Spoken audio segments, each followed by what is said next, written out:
अब हम देखने वाले हैं ट्राई स्टेट बफर। ये जो है एग्ज़ाम में 3 बार पूछा जा चुका है, ठीक है। एक बार 3 स्टेट बफर और एक बार एज अ बस, नहीं 2 बार एज अ बस सिस्टम जो है पूछा जा चुका है। तो देखते हैं ट्राई स्टेट बफर या फिर 3 स्टेट बफर।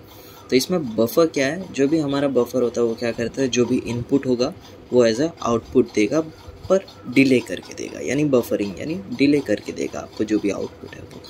और इसके अंदर जो है हमने 3 स्टेट कर दिए, यानी ये 3 स्टेट में वर्क करेगा।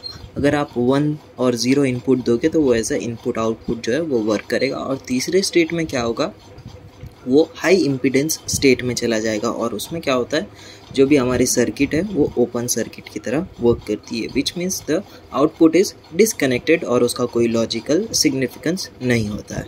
तो जब भी आपका आउटपुट जो है अगर वो 1 होता है, यानी सी जो कंट्रोल, ये यहाँ पे एक और स्टेट आएगा जिसके अंदर अगर हमारा इनपुट सी जो है वो अगर 1 होता है तो फिर जो भी हमारा ऑपरेशन है यानी वो परफॉर्म होगा, यानी कन्वेंशनल बफर की तरह वो वर्क करेगा, यानी उसमें हमें आउटपुट मिलेगा। पर अगर सी इक्वल्स टू 0 है तो जो भी हमारा आउटपुट है वो डिसेबल्ड हो जाएगा और ये जो है वो हाई इम्पीडेंस स्टेट में चला जाएगा और कोई भी हमें आउटपुट नहीं मिलेगा। ठीक है, ये देखो ये 3 स्टेट बफर है। एक यहाँ से एक ए इनपुट होगा और एक यहाँ से कंट्रोल होगा, कंट्रोल इनपुट, ओके। और यहाँ से आपका आउटपुट निकलेगा या फिर हाई इम्पीडेंस, वो ये कंट्रोल सी डिसाइड करेगा। अगर यहाँ पे हमने सी इक्वल्स टू 0 रखा है तो ये जो है हाई इम्पीडेंस स्टेट में चला जाएगा। और अगर हम 1 रखते हैं तो ये जो भी इनपुट है हमारा वो हमें मिल जाएगा, ओके। ये वही चीज़ लिखी गई है। अब ये ट्राई स्टेट बफर का यूज़ करके हम कॉमन बस सिस्टम भी जो है वो बना सकते हैं। ये इसका एक एप्लीकेशन या फिर यूज़ है और इसके अंदर हमें जो है एक डिकोडर का यूज़ करना पड़ेगा और इस डिकोडर और ट्राई स्टेट की मदद से हम कॉमन बस सिस्टम जो है वो क्रिएट कर सकते हैं।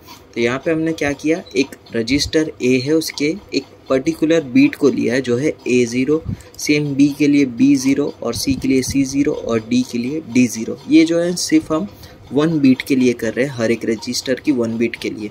और अगर दूसरे रजिस्टर की दूसरे बीट के लिए हमें करना होगा तो फिर उसके लिए भी हमें वापस अलग से सेम सर्किट बनानी होगी, बस यहाँ पे जो नंबर है वो चेंज हो जाएगा। अभी हम 0th बीट के लिए देख रहे हैं तो वो स्टार्ट करते हैं। तो हमने इतना अभी एक एक बीट का इनपुट जो है वो दे दिया है ट्राई स्टेट बफर को। और अब हमें जो है यहाँ पर एक डिकोडर का यूज़ करना पड़ेगा। और डिकोडर में क्या होगा, यहाँ से हम 2 सिलेक्ट लाइन, यहाँ पे हमने 2 क्रॉस 4 लिया ना, तो यहाँ पे हमारे 2 सिलेक्ट लाइन हो गए और यहाँ पे 4 आउटपुट हो गए। और ये सिलेक्ट लाइन के थ्रू जो है यहाँ पे से कोई भी 4 में से एक सिलेक्ट होगा, ये डिकोडर का काम है। और इनेबल बीट जो है वो 1 होनी चाहिए तभी सिलेक्ट होगा, और अगर इनेबल बीट 0 है तब सिलेक्ट नहीं होगा, ओके। अब हम क्या करेंगे, ये जो इनपुट्स है, ये आउटपुट्स है, वो हम हर एक रजिस्टर के हर एक बीट को दे देंगे।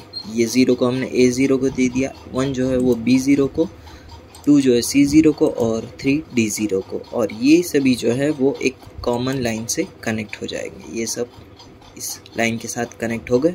अब हम इनपुट देते हैं, ठीक है।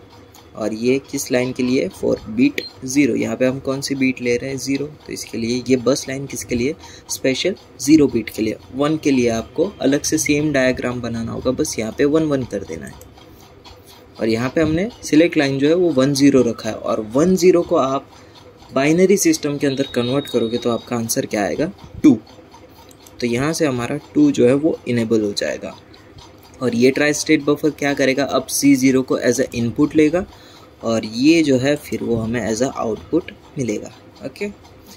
और अगर आप यहाँ पे 0 1 कर देते हो तो आपका यहाँ पे 1 इनेबल होगा, फिर वो 1 जो है फिर B0 को एज अ इनपुट दे के यहाँ से हमें आउटपुट देगा।